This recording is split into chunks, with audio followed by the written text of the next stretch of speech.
G'day, it's Shane from SEQ Campers. So here's some pro tips that we use when we've had a flat tire and we need to drop the spare tire and replace our damaged tire.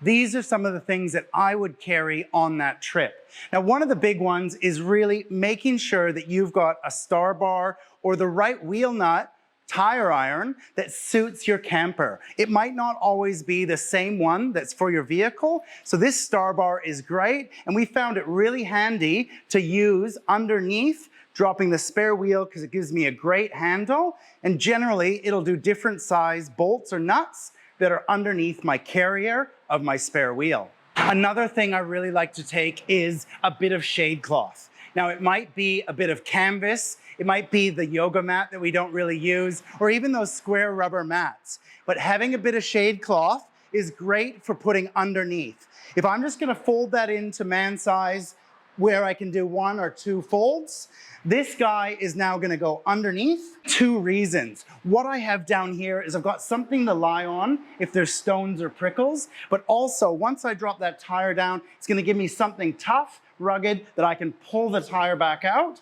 and I can use that for changing my tire. I like carrying at least 1 ramp or a pair of ramps. And if I don't have the ramps on one of my trips, quite often I'll have my recovery tracks. So I would double those up. I have a flat tire, and what I do on the vehicle or the trailer, I'm actually gonna then drive that flat wheel up onto my ramps, drive it right up on top of that, getting it as high as possible.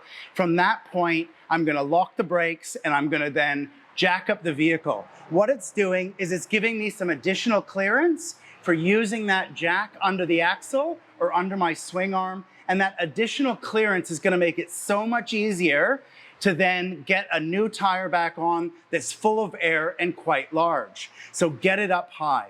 Now, I had a great experience of a flat tire on the side of the road, and ever since that one, I'm now carrying 2 jacks. I actually do have a little scissor jack and the bottle jack that comes with the vehicle. So remember, most caravans don't have a jack. You'll be using your vehicle recovery kit to fix the caravan on the side of the road. Get a good wheel ramp, small or large, but drive it up on top before we jack up the flat tire.